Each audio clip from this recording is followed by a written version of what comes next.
साल था 1968। यूपी के शरीफपुरा गांव में एक सुमित्रा नाम की औरत का अंतिम संस्कार हो रहा था। लेकिन अंतिम संस्कार के दौरान उसका पुनर्जन्म होता है।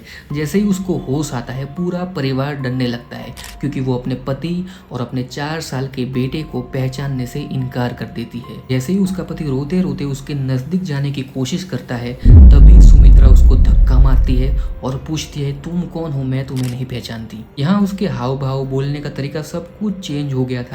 मानो कि सुमित्रा की बॉडी में एक शिवा नाम की औरत बोल रही हो। पूरे परिवार के लिए अजीब बात ये हो गई थी कि जो सुमित्रा को पढ़ना लिखना नहीं आता था, वो सुमित्रा अब बड़े बड़े लेटर लिख रही थी और वो लेटर के नीचे एड्रेस भी लिख रही थी जहाँ ये लेटर पहुंचाने थे। उसका पति भी इस लेटर को चुपचाप पोस्ट ऑफिस में जाके पोस्ट करता था। लेकिन हैरानी की बात तब हुई जब यूपी के शरीफपुरा गांव में एक 55 साल का एक प्रोफेसर आया जिसके पास ये लेटर पहुंच रहे थे। तब सबके रोंगटे खड़े हो गए और एक ऐसी पुनर्जन्म की कहानी बन गई जिसे सुनने के लिए विदेश से लोग इंडिया स्पेशली सुमित्रा को मिलने के लिए आए और उसकी कहानी को सुनने के लिए आए। तो साल था 1968। तभी सुमित्रा का जन्म होता है। उसके माँ बाप उसको पाल पोस कर बड़ी करते हैं। जब वो 13 साल की हो जाती है तभी उसके माँ बाप उसकी शादी करा देते हैं, वो भी एक जगदीश सिंह के साथ। शादी के बाद दोनों खुशी खुशी अपनी मैरिड लाइफ जीना शुरू करते हैं और शादी के 10 साल बाद जगदीश सिंह गांव छोड़ के सिटी के अंदर जॉब ढूंढने चला जाता है। यहाँ सुमित्रा गांव में अकेली पड़ गई थी। सुमित्रा अपना पूरा दिन अपने सास ससुर की सेवा में निकाल देती और थोड़े ही दिन में सुमित्रा प्रेग्नेंट हो जाती है और एक बच्चे को भी जन्म देती है। अभी सुमित्रा का पूरा दिन अपने बच्चे के साथ निकल जाता है, लेकिन अचानक एक दिन सुमित्रा के साथ कुछ अजीब होने लग जाता है। सुमित्रा पानी भरने के लिए अपने बेटे के साथ गांव में कुएं की तरफ जाती है। तभी सुमित्रा जैसे ही पानी भर के वापस आ रही होती है तो उसके एक हाथ में उसका बच्चा होता है और एक हाथ में पानी का मटका होता है। तभी वो अचानक चिपक जाती है, उसके मुंह में से अजीब अजीब आवाज़ें निकलने लगती है और उसकी आंखें गोल गोल घूमने लगती है, जैसे ही उसकी बॉडी को कोई और कंट्रोल कर रहा हो। जैसे ही सुमित्रा ऐसे चिपक जाती है उसके हाथ में से पानी का मटका नीचे गिर जाता है। ये देखते ही 4 साल का वो बच्चा रोने लगता है और तभी गांव वालों की नज़र भी सुमित्रा पर पड़ती है। सब गांव वाले सुमित्रा को देखकर डर जाते हैं और सभी गांव वाले सोचने लगते हैं कि सुमित्रा पर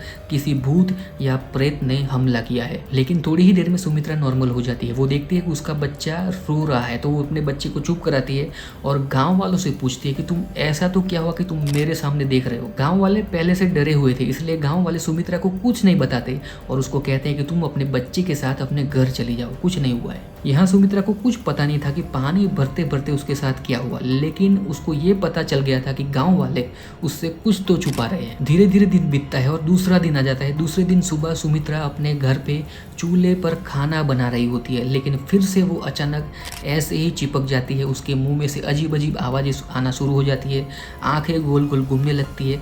लेकिन इस बार उसकी सास उसको देख लेती है। उसकी सास ये देखकर इतना डर जाती है कि वो चिल्लाते चिल्लाते अपने घर से बाहर निकल जाती है और सारे गांव वालों को बुलाती है। अब गांव वाले और इसकी सास दूर से सुमित्रा सुमित्रा चिल्ला रहे हैं, लेकिन सुमित्रा किसी की बात सुन नहीं रही है। लेकिन थोड़े टाइम बाद सुमित्रा वापस से नॉर्मल हो जाती है। उसकी सास तुरंत उसको पूछती है कि तुझे ऐसा तो क्या हुआ था। तब सुमित्रा कहती है कि मुझे कुछ मालूम नहीं है। यहाँ उसके सास ससुर बहुत ही डर जाते हैं। तभी वो अपने बेटे जगदीश सिंह को एक लेटर लिखते हैं। उस लेटर में लिखते हैं कि तुम्हारी बीवी पर भूत या प्रेत का साया है, तुम जितना जल्दी हो सके उतना जल्दी गांव में वापस आ जाओ। ये लेटर जैसे ही जगदीश सिंह के पास पहुंचता है वो तुरंत अपना सब कुछ काम छोड़ के शरीफपुरा गांव आने निकल जाते हैं। जैसे ही जगदीश सिंह अपने गांव में अपने घर में पहुंच जाते हैं तभी सुमित्रा जगदीश सिंह के सामने भी ऐसे चिपक जाती है। उसकी आंखें गोल गोल घूमने लगती है और मुंह के अंदर से अजीब अजीब आवाजें आना शुरू हो जाती है। जगदीश सिंह उसके नजदीक जाने की कोशिश करते हैं तभी सुमित्रा पूरे परिवार के सामने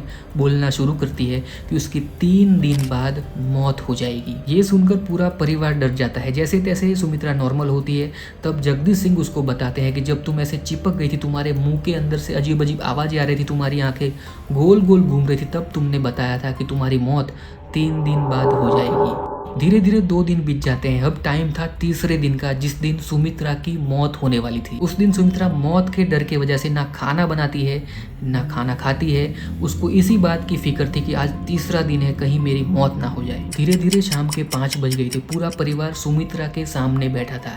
पूरा परिवार खुश हो रहा था कि अब शाम के 5 बज गए हैं, अब ऐसा कुछ नहीं होगा। लेकिन अचानक से सुमित्रा को चक्कर आने लगते हैं, उसकी आंखें गोल गोल घूमने लगती है और तभी सुमित्रा की मौत हो जाती है। जैसे ही सुमित्रा की मौत होती है पूरा परिवार जोर जोर से रोना शुरू करता है। आसपास से गांव वाले लोग भी आते हैं और अब टाइम था सुमित्रा के अंतिम संस्कार का। गांव की औरतें भी सुमित्रा की लाश को सजाने में लग जाती हैं और गांव वाले लकड़ियां इकट्ठी करने में लग जाते हैं।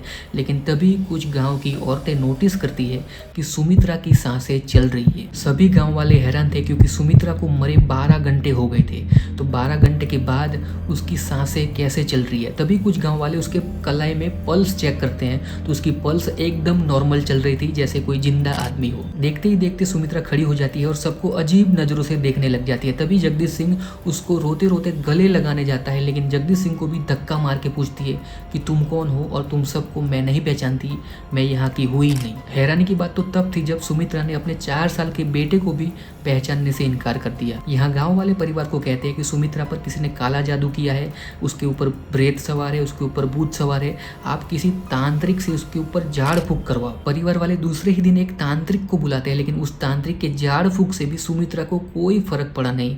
वो किसी को पहचानती नहीं थी, वो अपने बेटे को भी हाथ में नहीं लेती थी और किसी से बात नहीं करती थी और घर के कोने में अकेली बैठी रहती थी। लेकिन एक दिन सुमित्रा ने बोलना शुरू किया कि वो सुमित्रा नहीं, उसका नाम शिवा है और वो यहाँ की है नहीं, वो दूसरे गांव की है और उसे उसके गांव वापस जाना है। और दूसरी बात जो सबको हैरान कर रही थी पूरे परिवार को, कि जो सुमित्रा कभी स्कूल नहीं गई, जिसको पढ़ना लिखना नहीं आता, वो अब लेटर लिख रही है। ये लेटर लिखने के बाद सुमित्रा जगदीश सिंह को बताती कि तुम ये लेटर पोस्ट ऑफिस में पोस्ट करके आओ, मैंने नीचे एड्रेस लिखा हुआ है, ये लेटर जहाँ पहुँचना है वहाँ पहुँच जाएगा। यहाँ जगदीश सिंह को भी पढ़ना लिखना कुछ आता नहीं था, तो वो सुमित्रा जैसे कहती वैसे ही जगदीश सिंह पोस्ट ऑफिस में जाके कंटिन्यूस लेटर को पोस्ट करते रहते हैं। लेकिन एक दिन अचानक शरीफपुरा गांव में एक 55 साल के प्रोफेसर आते हैं जिनके यहाँ ये लेटर पहुंचते थे। वो गांव में आके सबको पूछ रहे थे कि सुमित्रा का घर कहाँ है। ऐसे ही ढूंढते ढूंढते वो प्रोफेसर सुमित्रा के घर पहुंच जाते हैं। जैसे ही सुमित्रा उस प्रोफेसर को देखती है वो प्रोफेसर को गले लगा देती है। प्रोफेसर तुरंत सुमित्रा को धक्का मारता है और पूछता है कि मैं आपको जानता नहीं हूँ,